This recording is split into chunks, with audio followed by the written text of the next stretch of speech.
السلام علیکم، میں ہوں نازوہ رشید آپ کے ساتھ۔ دوستوں کیسے ہیں آپ سب لوگ؟ خیریت سے؟ آج بڑے خاص مقصد کے تحت میں جب کوئی اچھی بات کہنی ہو تو اس کے لیے اچھا ماحول بھی ہونا چاہیے، یہ سوچ کر میں کچھ پارک میں آئی اور مجھے لگا کہ آج مجھے کچھ باتیں کرنی ہیں آپ لوگوں کے ساتھ۔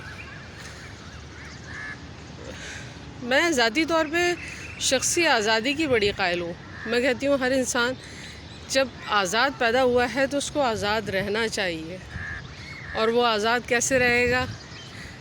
جیسے کہ میں اپنے نبی صلی اللہ علیہ وسلم کی مثال دیتی ہوں کہ آپ کو غلاموں کو آزاد کرنے میں اور ان کو آزاد کروانے میں بہت اچھا لگتا تھا۔ اس وقت تو ایک خاص مقصد تھا آزاد کروانے کا کہ مسلمانوں میں اضافہ ہو، اچھے انسان پھر اچھے مسلمان، تو ان کی تربیت بڑی بہترین قسم کی ہو، اور یہ ہوا بھی۔ آپ کے پاس لوگ غلام آئے تھے اور پھر آپ نے ان کو آزاد کیا۔ پھر آپ کے دوست حضرت ابوبکر صدیق، ان کا بھی یہی کام تھا کہ لوگوں کو آزاد کروانا۔ اور آزادی میں نا ایک مزہ ہے، آزادی میں ایک احساس ہے۔ جو کام آپ آزاد ہو کر کرتے ہیں وہ کام آپ غلام ہو کر نہیں کرتے۔ مولانا محمد علی جوہر اس کی بہت بڑی مثال ہے کہ وہ ہندوستان میں انہوں نے مرنا پسند نہیں کیا۔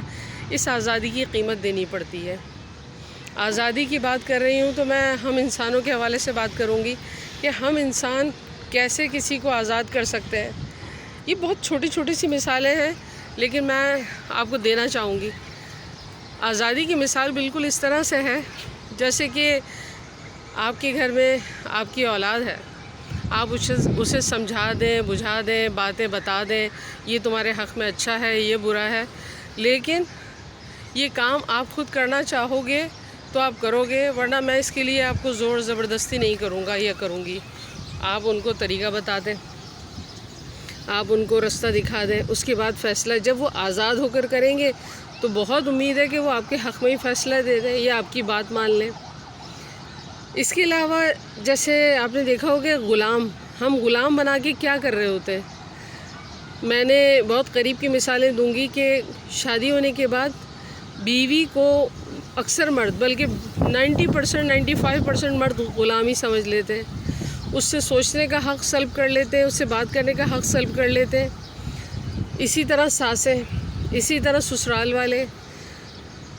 ساسوں کو میں نے دیکھا ہے ان کے بارے میں جو رویے سننے میں آتے ہیں کہ وہ غصہ کرنا، اپنی بات کو منوانا، اپنے بیٹوں کو سکھانا اور اپنی مرضی کے مطابق بہوؤں کو چلانا۔ تم نے یہ رنگ کیوں پہنا ہے، تم نے ناک میں یہ چھوٹی لونگ کیوں پہنی ہے، بڑی لونگ پہنو۔ اسی طرح سے شوہروں کی بھی عادت ہوتی ہے، تم ایسی کیوں نظر آ رہی ہے، تم ویسی نظر آؤ۔ تو کیا شوہر اپنے آپ کو تبدیل کرتا ہے؟ نہیں، وہ نہیں کرتا تبدیل۔ جب ہم خود نہیں تبدیل ہوتے تو ہم یہ کیسے سوچتے ہیں کہ دوسرا آدمی ہماری جگہ رہ کر وہ جب یہ سوچتا ہوگا تو اسے کیسا لگتا ہوگا تبدیل ہونے کے حوالے سے۔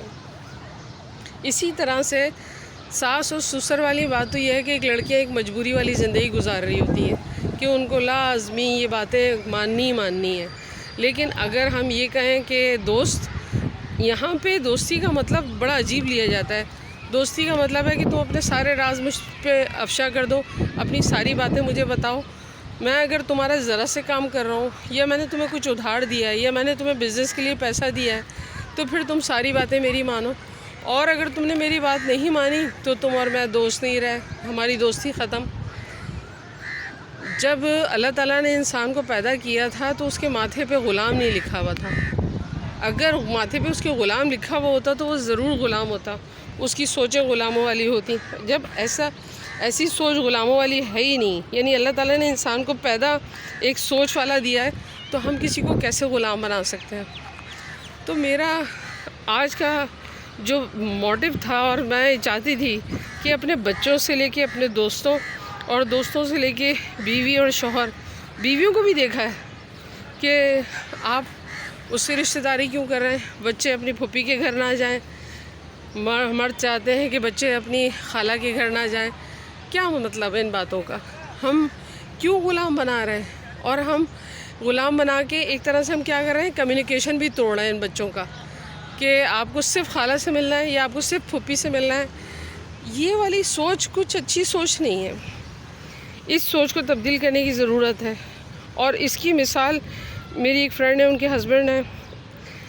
جب پہلی مرتبہ میری ان سے ملاقات ہوئی تو میں یہی سمجھی کہ شاید وہ ان کی شادی نہیں ہوئی ہے، کیونکہ انہوں نے جتنے بھی فیصلے کیے چلتے پھرتے وہ خود لے رہی تھی. اس میں کسی کی ڈیسیژن نہیں تھی کہ کوئی ان کو ڈیسیژن دے رہا ہے یا کوئی ان کو. تو مجھے کچھ حیرت ہوئی کہ یہ شادی شدہ ہیں. پھر بعد میں جب مجھے پتہ چلا کہ ان کے ہسبینڈ نے ٹوٹلی ان کو کہا کہ تم ایک پڑھی لکھی خاتون ہو اور تمہیں اپنے فیصلے کرنے کا حق ہے، بڑی خوشی ہوئی. اور یہ سوچ بڑی اچھی سوچ ہوتی ہے. یہ سوچ بڑی کام کی سوچ ہوتی ہے. اس میں بیوی ہو، بیٹی ہو، شوہر ہو، ان سب کو ایک اعتماد ہوتا ہے کہ ہمیں کرنا کیا ہے. اور پھر اس کا مطلب یہ ہے کہ وہ کبھی بھی کوئی بھی کام کرتے ہیں تو وہ کہیں پھنسے بھی تو ان کو پتہ ہوتا ہے کہ ہمیں کون سا راستہ اختیار کرنا ہے. مشورہ ضرور کریں گے لیکن وہ ڈپینڈنٹ نہیں ہوتے. ایسے لوگ، جو لوگ غلام نہیں ہوتے وہ ڈپینڈنٹ نہیں ہوتے. اب آ جائیں ہماری حکومتوں کی طرف. اس وقت کراچی جن حالات سے گزر رہا ہے تو کیا ہمیں غلاموں کی ہی جیسی زندگی گزارنی چاہیے کہ انہوں نے جو راستہ ہمیں بتا دیا ہم اسی راستے پہ چلیں، یا پھر ہمیں اپنے بھی راستے کا کوئی تعین کرنا چاہیے؟ ہمیں صفائی کرنی ہے، اپنی مدد آپ کرنی چاہیے. ہمیں شہر کے بارے میں سوچنا ہے تو اپنی مدد آپ کے تحت سوچنا ہے. یہ میری آج ایک سوچ کا تھا کہ غلام کسی کا نہیں بننا اور غلام ہو کے جینا نہیں ہے. آئی ہوپ کہ میری باتوں سے آپ کو اتفاق ہوا ہے. اپنی آرا مجھے، اپنے سجیشنز مجھے ضرور بتایا کریں. سبسکرائب کا یوں نہیں کہوں گی کہ اگر مرضی نہیں ہے اور پھر بھی دوستی کے ناطے سبسکرائب کرنا پڑا تو ایسا کوئی مشکل آپ لوگوں کے اوپر نہیں ہے. پسند آئے یا نہ پسند آئے، آپ اپنے مزاج کے مالک ہیں. جزاک اللہ. بہت ساری خوشیوں کے ساتھ اور دعاؤں کے ساتھ انشاءاللہ نیکسٹ ٹائم پھر ملاقات ہوگی. السلام علیکم.